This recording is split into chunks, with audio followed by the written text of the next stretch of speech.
sommaire de cette édition, la 4e conférence des présidents du REFAM, le réseau francophone des régulateurs des médias, qui se tient depuis lundi à Abidjan, a procédé à la désignation de nouveaux présidents à la personne de Ibrahim Sissavané, président de la ACA. Ses impressions dans ce journal. Et puis toujours à Abidjan, la communauté Brié a organisé une manifestation socio-culturelle pour promouvoir la cohésion sociale. Bonsoir à tous, merci de suivre Business 24 Africa. Ouvrons ce journal par cette information. Depuis lundi, la Côte d'Ivoire abrite la 2e édition du Forum international de la finance en Afrique subsaharienne, en abrégé FIFAS 2015. Des experts venus de toute l'Afrique et du monde entier sont à Abidjan pour réfléchir à la création de modèles financiers africains. Suivons le reportage de Lawani Babatunde. Plus de 50 ans après son indépendance, l'Afrique va se doter d'un modèle financier adapté à ses réalités. Le sujet est au cœur des débats de la 2e édition du Forum international de la finance en Afrique subsaharienne organisé à Abidjan. Pour la première journée, les échanges se sont menés autour de plusieurs thèmes, notamment l'inclusion financière comme moteur de la croissance inclusive en Afrique subsaharienne. Au terme de ce panel, tous les conférenciers sont unanimes.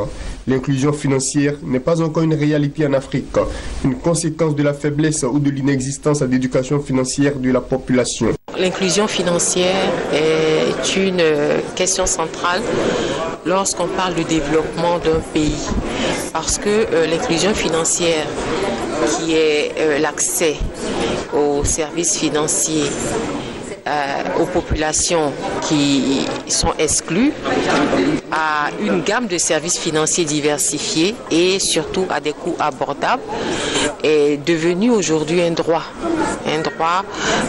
au même titre que le droit à l'éducation, au droit à la santé. Donc il revient au gouvernement dans les pays de veiller, de mettre en œuvre toutes les actions visant à réaliser cette inclusion financière.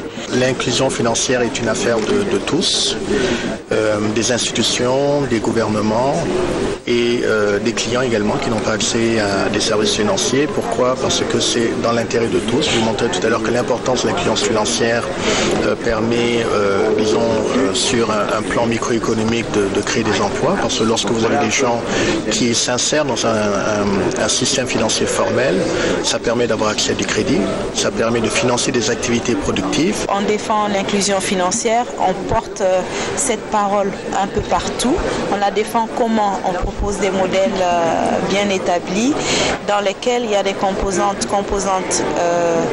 d'adaptabilité des produits, composantes d'inclusion financière, composantes d'éducation financière, composantes de mobile banking, innovation, produits innovatifs. Donc ça, c'est un peu ce modèle qu'on essaie d'exporter, de défendre, de promouvoir un peu partout sur des plateformes appropriées et au nom de nos membres, dont BNI Gestion fait partie. Comment programmer des investissements importants qui sont structurants pour le développement et l'accès, et la facilité à l'accès aux services bancaires. Pour nous, ça passe essentiellement par l'innovation. Donc d'un côté, rationaliser des investissements qui sont déjà assez connus, qui sont les fameuses usines bancaires, traitement des données, la sécurité des données, et de l'autre côté, garder ces fonds pour investir dans l'innovation et avoir un accès plus direct et plus simple aux produits bancaires. Donc ça passe par les smartphones, par les téléphones, c'est pour ça que j'évoquais tout à l'heure le SMS paiement. En plus de la problématique de l'inclusion financière, les questions du renforcement de l'autonomie financière des collectivités locales et de l'évolution des marchés financiers africains en des outils de financement des petites et moyennes entreprises ont également été abordées. L'amélioration du taux de bancarisation en Afrique a elle aussi alimenté les échanges au cours de cette 2e édition du Forum international de la finance en Afrique subsaharienne.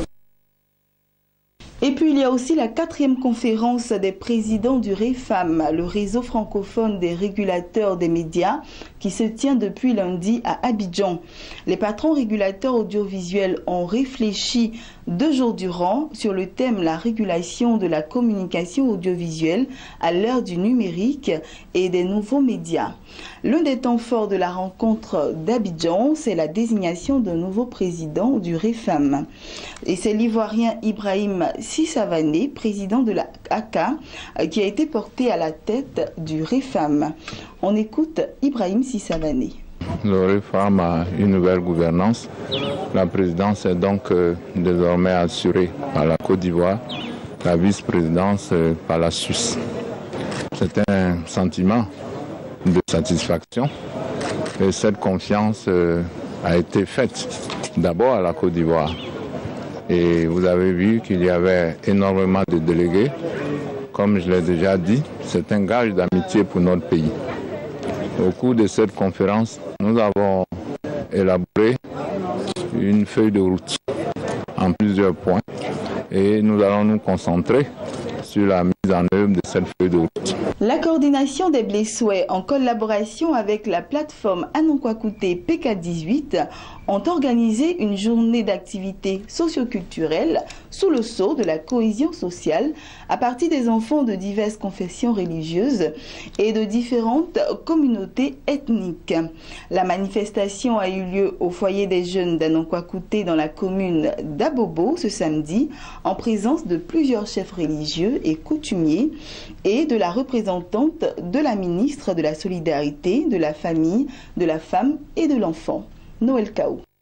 Un vent de cohésion sociale souffle dans la commune d'Abobo, au nord d'Abidjan, plus précisément dans le quartier d'Anonkwa-Kouté, où les enfants de cette circonscription ont mimé à travers chants et danses, ainsi que des sketchs, la cohésion sociale indispensable au vivre ensemble. La colombe blanche, moi qui ai proposé les plusieurs mots, donc la tolérance, la cohésion sociale, l'unité et la tolérance.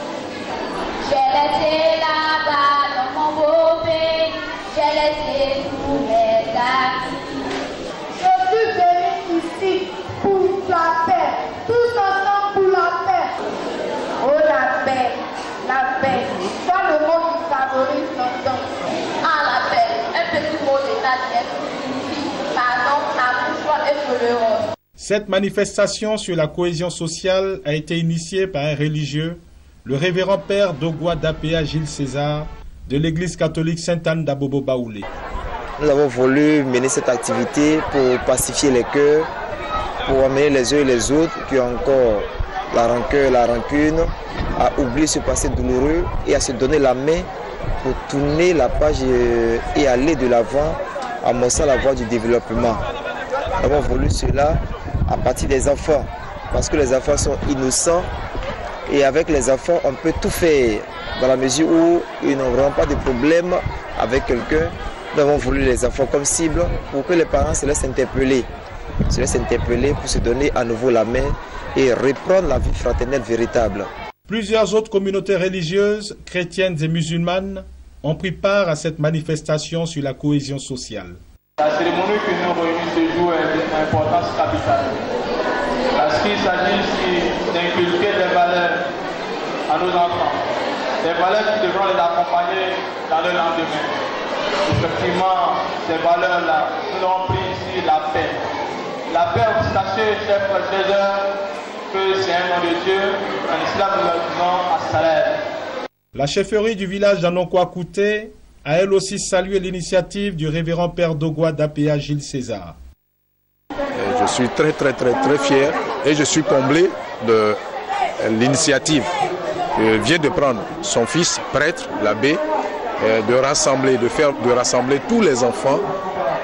Il en a fait une première fois à Bobaoulé et ici c'est le deuxième tour. C'est ici qu'il arrive à le faire. Le ministère de la Solidarité, de la Famille, de la Femme et de l'Enfant n'a pas hésité à apporter son soutien aux initiateurs. L'impression c'est que je suis très contente d'être là. Ces activités culturelles, c'est vraiment dans le cadre de la pastorale de l'abbé César de la paroisse Sainte-Anne d'Abobo Baoulé. C'est dans le cadre de sa pastorale pour les enfants. qu'il a voulu mettre l'accent sur la campagne de sensibilisation autour des thèmes que nous connaissons qui sont la réconciliation et la cohésion sociale. Aujourd'hui, c'est les enfants qu'on mène avant pour faire cette activité-là, pour sensibiliser nous, les parents, nous, les grands, qui n'arrivent pas à faire comme les enfants. Pour le révérend père Dogwa Dapea, cette cérémonie marque le début de la caravane de réconciliation qu'il entreprendra dans toute la commune d'Abobo. Il invite les bonnes volontés à le soutenir pour la réussite de cette belle initiative. Et puis poursuivons toujours ce journal, rendons-nous au Gabon cette fois-ci en images. Le Gabon, deuxième producteur africain de manganèse derrière l'Afrique du Sud, dispose désormais de la première usine de transformation de ce minerai après 52 ans d'exploitation brute. Selon un communiqué de la présidence, le président gabonais Ali Bongo Ondimba a inauguré le 12 juin cette usine de transformation de minerai de manganèse du pays. Le complexe industriel situé à Moanda a nécessité près de 150 milliards de francs CFA. Et nous poursuivons toujours en images. Juba, la capitale du Soudan du Sud, est la ville la plus chère au monde pour les expatriés, selon le palmarès publié le 12 juin par le cabinet spécialisé ECA International. La capitale de l'Angola, Luanda, arrive en deuxième position devant 4 villes suisses, Zurich, Genève, Berne et Bâle. Kinshasa, la capitale de la République démocratique du Congo, arrive en 7e position, juste devant Shanghai et Pékin. Séoul ferme le top 10. 2 autres villes africaines figurent dans le top 30, Conakry 17e et Libreville 27e. Voilà, c'est ici que nous mettons un point final à ce temps d'information. Bonne suite de programme sur Business 24 Africa.